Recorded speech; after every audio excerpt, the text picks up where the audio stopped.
Daily current affairs with the गुरुजी।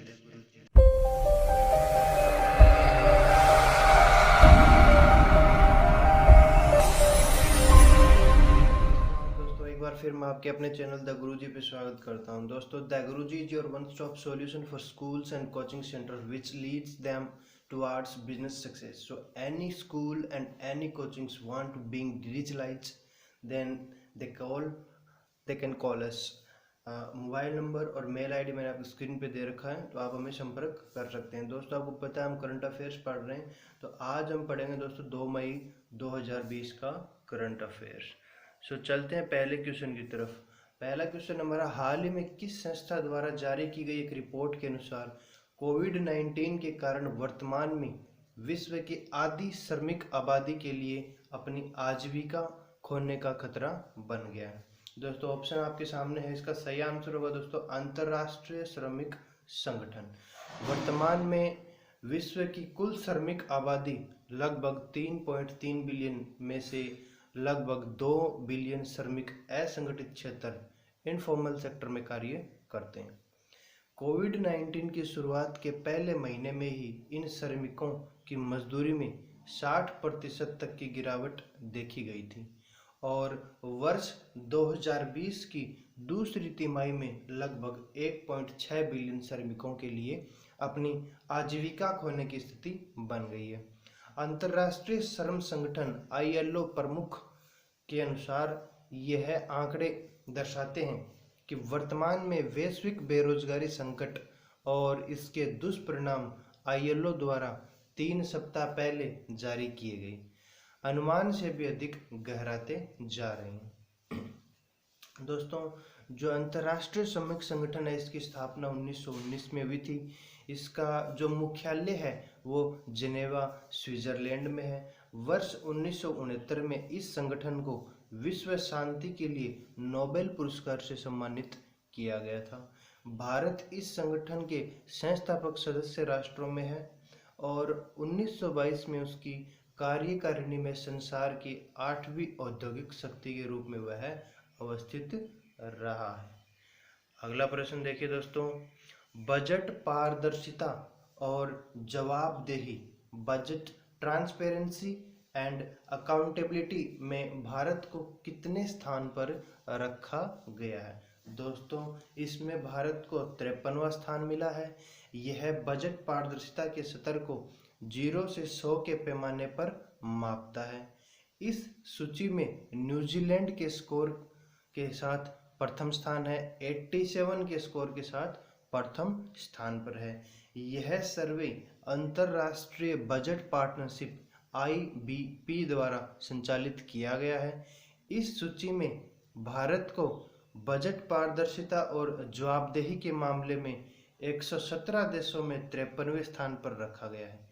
इस सर्वेक्षण में भारत की केंद्रीय बजट प्रक्रिया के लिए 100 में से 49 का स्कोर प्रदान किया गया, जबकि वैश्विक औसत 45 है।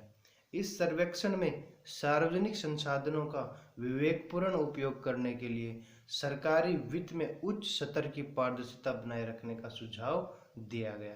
दोस्तों जानकारी पसंद आ रही है तो लाइक एंड शेयर कीजिए और चैनल को तुरंत सब्सक्राइब कीजिए।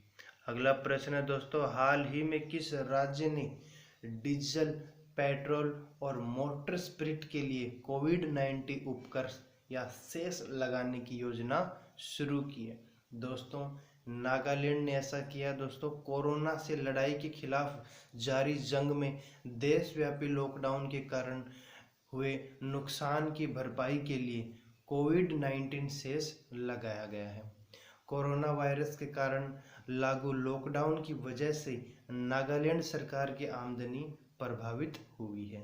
राजस्व में आई इस कमी की पूर्ति के लिए राज्य सरकार ने पेट्रोलियम उत्पादों पर उपकर लगाने का फैसला किया है। कोरोना संकट के बीच नागालैंड सरकार ने पेट्रोल और डीजल पर कोविड-19 सेस लगाया है। प्रदेश सरकार की ओर से जारी अधिसूचना के मुताबिक राज्य में पेट्रोल 6 रुपये प्रति लीटर और डीजल 5 रुपये प्रति लीटर महंगा हो गया। दोस्तों नागालैंड के बारे में देखते हैं। इसकी स्थापना जो है 1 दिसंबर 1963 को जो है नागालैंड भारतीय संघ का 16वां राज्य बना था। इसकी राजधानी कोहिमा है। यहाँ के राज्यपाल RN रवि हैं। मुख्यमंत्री नेफ्यू रियो हैं।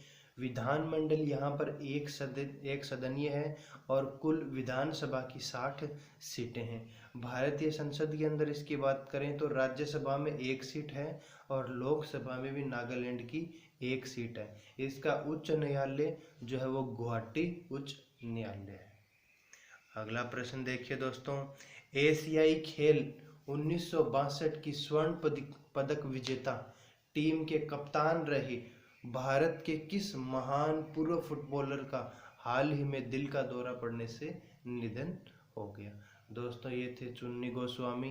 क्रिकेट के माहिर और महान फुटबॉलर चुन्नी गोस्वामी का दिल का दौरा पड़ने की वजह से कोलकाता में निधन हो गया।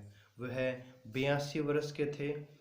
गोस्वामी उन चुनिंदा खिलाड़ियों में शामिल थे जिन्होंने अपने राज्य के लिए फुटबॉल और क्रिकेट दोनों में नुमाइंदगी की थी। गोस्वामी 1962 एशियाई खेलों में स्वर्ण पदक जीतने वाली टीम के कप्तान थे। बंगाल के लिए प्रथम श्रेणी क्रिकेट भी खेले थे। उनकी दोनों खेलों पर जबरदस्त पकड़ थी। अब दोस्तों बात करते हैं एशियाई खेलों की। इनका प्रथम आयोजन नई दिल्ली भारत में 1951 में हुआ था। ये प्रति 4 वर्षों में होते हैं। इनका भी अंतिम आयोजन जकार्ता तथा पालमबैंग इंडोनेशिया में 2018 में हुआ है। इसका उद्देश्य रहता है एशियाई महाद्वीप के देशों के लिए बहु क्रीड़ा प्रतियोगिताएं करवाना। इसका मुख्यालय दिल्ली भारत में है। अगला प्रश्न देखिए दोस्तों, हाल ही में किस देश को 2021 विश्व मुक्केबाजी चैंपियनशिप की मेजबानी दी गई? दोस्तों ये दी गई है सर्बिया को। साल 2021 में प्रस्तावित विश्व बॉक्सिंग चैंपियनशिप अब हिंदुस्तान की जगह सर्बिया में होगा, क्योंकि भारतीय फेडरेशन मेजबानी राशि अदा करने में असफल रहा, जिसके बाद अंतर्राष्ट्रीय मुक्केबाजी महासंघ को 2017 में किया गया करार तोड़ना पड़ा। दोस्तों AIBA की स्थापना 1946 में हुई है। इसका मुख्यालय लुसाने स्विट्जरलैंड में है और इसके अध्यक्ष गफूर रखीमोव हैं। दोस्तों जानकारी पसंद आ रही है तो चैनल को सब्सक्राइब करना ना भूलें।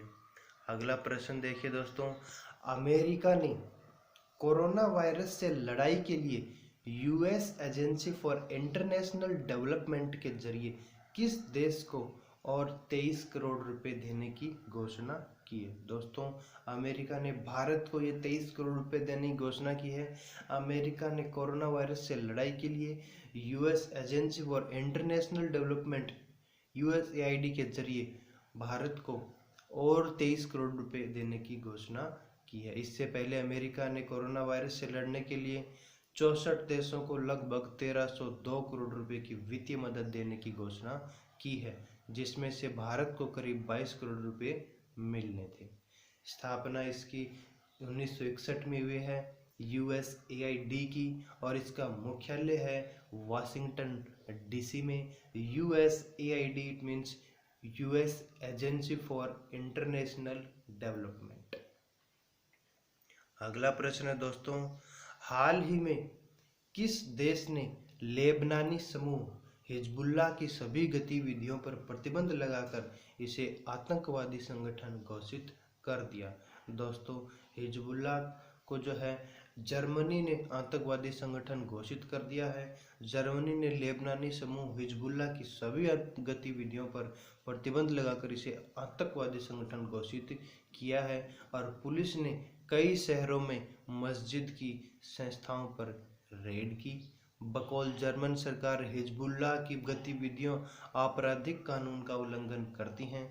रिपोर्ट्स के मुताबिक अमेरिका व इजराइल ने ईरान समर्थित इस समूह पर प्रतिबंध लगाने की मांग की थी। दोस्तों ये हिजबुल्लाह संगठन है, इसकी स्थापना 1985 में दक्षिणी लेबनान में हुई थी। हिजबुल्लाह लेबनान का एक शिया राजनीतिक और अर्धसैनिक संगठन है। हिजबुल्लाह का नेता हसन नसरुल्लाह है राजधानी जर्मनी की बात कर रहे हैं, राजधानी जर्मनी की बर्लिन है। जर्मनी के राष्ट्रपति फ्रैंक वॉल्टर स्टाइनमायर हैं और यहाँ की मुद्रा है वो यूरो है। दोस्तों जैसे इंडिया का कॉलिंग कोड +91 है, यहाँ का कॉलिंग कोड +49 है।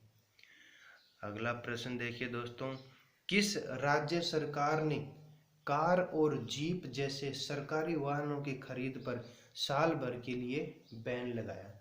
दोस्तों हरियाणा सरकार ने जो है बैन लगाया है। हरियाणा कैबिनेट ने लॉकडाउन के बीच बसों, एम्बुलेंस, अग्निशमन वाहनों जैसे आपातकालीन सेवाओं के वाहनों को छोड़कर कार, जीप समेत सभी नए वाहनों की खरीद पर मौजूदा वित्त वर्ष में पूर्ण प्रतिबंध लगा दिया।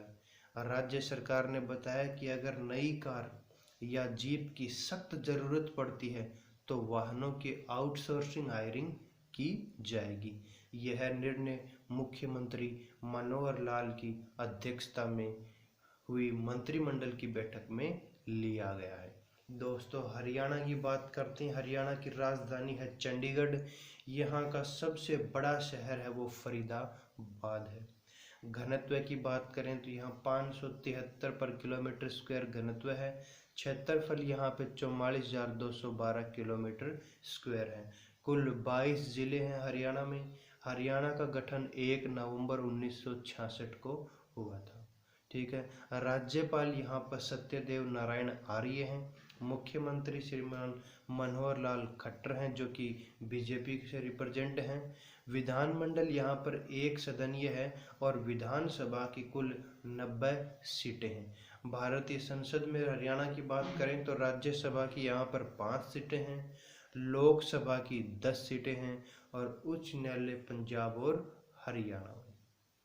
अगला प्रश्न देखिए दोस्तों, अंतर्राष्ट्रीय श्रमिक दिवस इंटरनेशनल लेबर डे निम्न में से किस दिन मनाया जाता है? तो ये 1 मई को मनाया जाता है। भारत ही नहीं विश्व के लगभग 80 देशों में इस दिन राष्ट्रीय छुट्टी होती है। इसे मई दिवस या मई डे के नाम से भी जाना जाता है।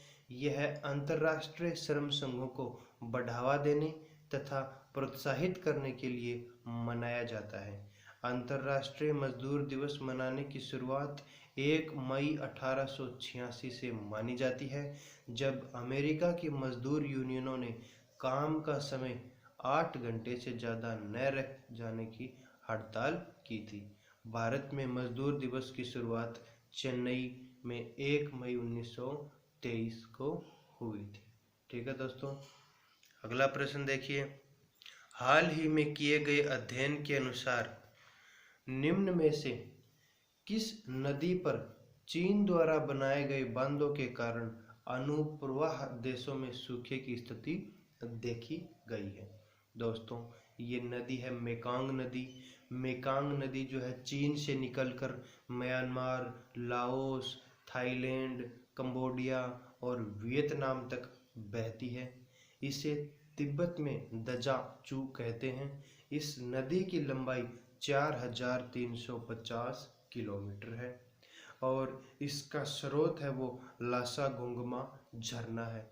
दोस्तों जानकारी के मुताबिक इस नदी में कुल मछलियों की 1200 प्रजातियां पाई जाती हैं और प्रतिवर्ष 13 लाख से अधिक मछलियां यहाँ से निकाली जाती हैं। दोस्तों वीडियो अच्छा लग रहा हो, जानकारी आपको उपयोगी लग रही हो तो चैनल को सब्सक्राइब करना ना भूलें, बेल आइकन जरूर दबाएं ताकि आप अगले वीडियो को मिस ना करें। लाइक एंड कमेंट अवश्य करें। थैंक यू दोस्तों। जय हिंद, जय भारत।